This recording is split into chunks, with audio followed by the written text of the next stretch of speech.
नमस्कार दोस्तों। अगर आपने मेरी वो वीडियो नहीं देखी है जिसमें मैंने बताया कि रॉटविलर को किन डॉग से कंपेयर करना है, तो उसके जाके जरूर देखिए। चैनल पे मिल जाएगी और उसका जो लिंक है वो डिस्क्रिप्शन में भी मैं डाल दूंगा, तो उसको चेक जरूर करें। तो आज की हम वीडियो बना रहे हैं कि जर्मन शेफर्ड को किन डॉग से कंपेयर करना चाहिए। बात तो ये है कि मैं ये वीडियो इसलिए लेके आ रहा हूँ आप लोगों के लिए, ताकि जब आप डॉग बाई करने जाएं, डॉग एडॉप्ट करने जाएं और आपके दिमाग में दो चार ब्रीड्स को लेके कंफ्यूजन रहे, तो आपको यदि ये नहीं मालूम कि किस ब्रीड को किससे कंपेयर करना चाहिए, तो आप एक गलत ब्रीड जरूर लेके आएंगे। तो इसलिए ये चीज़ मैंने बनाई है कि ये, क्योंकि यूट्यूब पे शायद ही ऐसी कोई वीडियो लेके आने वाला है कि किस डॉग को किसके साथ कंपेयर करना है। ठीक है। मेरा मोटिव ये है कि हमारी टीम का मोटिव ये है कि जब आप डॉग बाय करने जा रहे हैं, डॉग एडॉप्ट करने जा रहे हैं, तो आप एक सही डिसीजन लें, ताकि फ्यूचर में डॉग को भी कोई प्रॉब्लम ना हो और आपको भी कोई प्रॉब्लम ना हो। तो जो लोग जर्मन शेफर्ड लेना चाह रहे हैं, जर्मन शेफर्ड वर्ल्ड की मोस्ट पॉपुलर डॉग ब्रीड है। ठीक है, उसके बारे में भी मैंने काफ़ी सारी डिटेल दे रखी है, आपको चैनल पे जाके वीडियोज मिल जाएंगी। तो जर्मन शेफर्ड जब आदमी लेने जाता है कोई भी, देखो इंडिया में तो ऐसा है कि हर दूसरे तीसरे घर में जर्मन शेफर्ड मिल जाता है, इतना ज़्यादा पॉपुलर है। तो जब आप एक जर्मन शेफर्ड अडॉप्ट करने जा रहे हैं या कहीं से बाई करने जा रहे हैं, तो आपके दिमाग में कंफ्यूजन रहेगा कि इनको किस ब्रीड से कंपेयर करूं, ये उससे बेहतरीन हो सकता है या उससे खराब हो सकता है। तो ज़्यादातर लोगों के दिमाग में आता है लेब्राडोर या रॉटवाइलर, या फिर पिटबुल टाइप के जो डॉग्स होते हैं, इन डॉग से जर्मन शेफर्ड को कंपेयर किया जाता है, जबकि इनका कोई कंपेरिजन नहीं बनता। तो जर्मन शेफर्ड का सही कंपैरिजन क्या है, इसके बारे में डिटेल में जानते हैं। इस चैनल पे आप पहली बार आए हैं तो सब्सक्राइब जरूर कर लेना, और वीडियो अच्छी लगे तो शेयर जरूर कर देना। जर्मन शेफर्ड जो डॉग ब्रीड है, एक शेफर्ड कैटेगरी की डॉग है।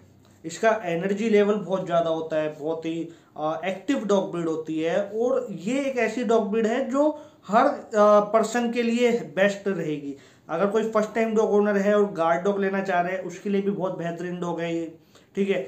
घर के अंदर अगर आपके बुजुर्ग हैं या फिर आपके घर में छोटे बच्चे हैं, तो उनको भी ये काफ़ी केयरिंग तरीके से रखते हैं। ऐसा नहीं है कि गुस्सा कर रहे हैं या परेशान कर रहे हैं।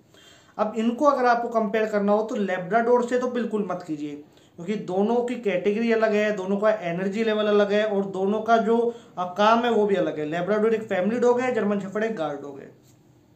तो इसका जो सही कंपैरिजन बनता है, वो पहला जो डॉग है वो है बेल्जियन मेलानोइज। बेल्जियन मेलानोइज को आप जर्मन शेफर्ड के कजन भाई की तरह ही कह सकते हैं। ठीक है, वो लुक लाइक वैसा ही दिखता है जैसे शॉर्ट कॉट के जो जर्मन शेफर्ड आते हैं उनकी तरह ही।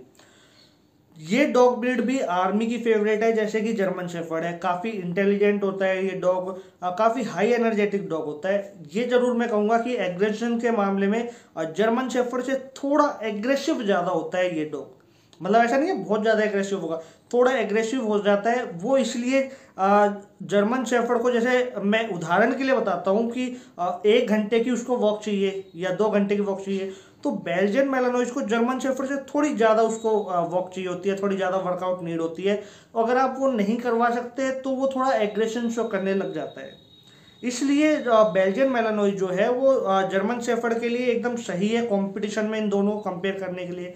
अच्छा, ये जितने भी डॉग ब्रीड मैं बताऊंगा, जर्मन शेफर्ड से लेके और उसके जो कॉम्पिटिटर हैं जिनसे हम इन ब्रीड्स को कंपेयर कर रहे हैं, वो सारे के सारे बड़े घरों में रखने लायक है। छोटे घरों के लिए ये डॉग नहीं है।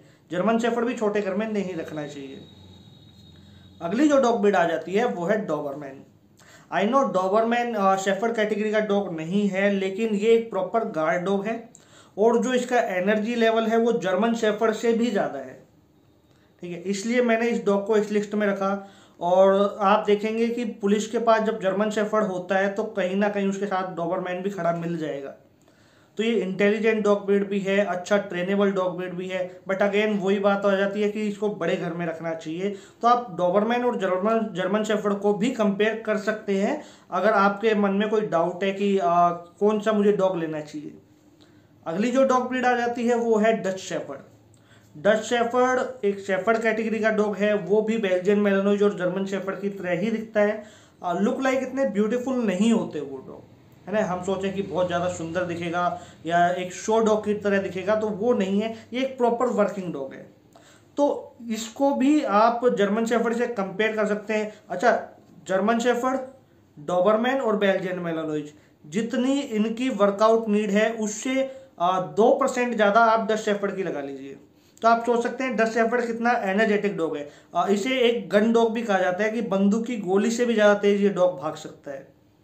तो एक उदाहरण के लिए मैंने ये बात बताई है कि हाँ, ये काफ़ी ज़्यादा एनर्जेटिक डॉग है। अगली जो डॉग ब्रीड है वो एक स्पिट्स कैटेगरी की डॉग है। अच्छा, इस डॉग को लेके काफ़ी ज़्यादा कंफ्यूजन रहता है। लोग सोचते हैं कि ये शेफर्ड डॉग है, बट ये शेफर्ड डॉग नहीं है। हाँ, शेफर्ड डॉग की तरह दिखते हैं। ये है साइबेरियन हस्की। साइबेरियन हस्की भी जर्मन शेफर्ड के लिए सही है कंपेयर करने के लिए, क्योंकि इन दोनों डॉग का मेंटेनेंस एकदम सेम आता है। इन दोनों डॉग को जो रखने का जो एरिया चाहिए होता है वो इक्वल चाहिए होता है। इनकी वर्कआउट नीड एकदम सेम होती है, ठीक है। इनको इनके जो कोट होता है उसको मेंटेन करना और ये सारी चीज़ें लगभग सेम ही होती हैं। तो ये भी एक सही डिसीजन रहेगा अगर हम इन दोनों डॉग को कंपेयर करते हैं तो। नेक्स्ट जो डॉग ब्रीड है वो है वर्किंग लाइन के जर्मन शेफर्ड। क्योंकि हम जिस डॉग को कंपेयर कर रहे थे, जो जर्मन शेफर्ड हमने टॉप पे रखा था, वो था एक शो लाइन का जर्मन शेफर्ड, जिसे लोग अपने घरों में एज ए पेट रखते हैं या शो में ले जाने के लिए रखे जाते हैं, ठीक है। अब जो मैंने ये जो डॉग बताया ये प्रॉपर वर्किंग लाइन का डॉग है। ये ज़्यादातर पुलिस आर्मी में ही रखे जाते हैं, या जो लोग वर्किंग लाइन के डॉग के बारे में नॉलेज रखते हैं वो रखते हैं, ठीक है। ये इतने ज़्यादा इंडिया में पॉपुलर नहीं है जैसे एक शो लाइन के जो जर्मन शेफर्ड है या एक पेट जो जर्मन शेफर्ड होता है वो है। तो इनको भी आप कंपेयर कर सकते हैं। अच्छा, इनके बाल ना ज़्यादा बड़े आएंगे ना ज़्यादा छोटे आएंगे, और इनके जो कोट होता है वो मीडियम साइज का होता है। ये भी काफ़ी एनर्जेटिक डॉग है। अब मैं आपको एक बात क्लियर कर दूं, मैंने ये जो 4-5 डॉग ब्रीड बताई, आप इनको जर्मन शेफर्ड से कंपेयर कीजिए, कोई दिक्कत नहीं है, ये एकदम सही डिसीजन रहेगा। फिर आपका डाउट अगर कुछ होता है कि यार मुझे इन डॉग्स में से कोई रखना है या जर्मन शेफर्ड रखना है, तो कंफ्यूजन बहुत ज़्यादा रहता है, तो आप मुझसे पूछ सकते हैं। इंस्टाग्राम की जो आईडी का लिंक है वो डिस्क्रिप्शन में भी है, वहाँ जाके पूछिए, नहीं तो आप मुझे कमेंट में भी पूछ सकते हैं। और फाइनली मैं ये बोलूँगा कि जर्मन शेफर्ड को जो एकदम परफेक्ट जो उसका कॉम्पिटिटर है वो साइबेरियन हस्की ही रहेगा, क्योंकि उसका जो मेंटेनेंस है दोनों का इक्वल है, रखने का जो एरिया है वो एकदम बराबर आता है, वर्कआउट नीड इक्वल है, और जो भी इसके सप्लीमेंट्स इसको दिए जाते हैं, मल्टीविटामिन, कैल्शियम, वो दोनों को बराबर दिए जाते हैं, और एक्सरसाइज भी इनको बराबर की जाती है। बाकी अगर आपको कोई भी डाउट है, कोई कंफ्यूजन है, तो आप मुझसे जरूर पूछिए। और वीडियो अच्छा लगा हो तो इसको शेयर जरूर करना। इस वीडियो पे अब तक बने रहने के लिए आपका बहुत बहुत धन्यवाद।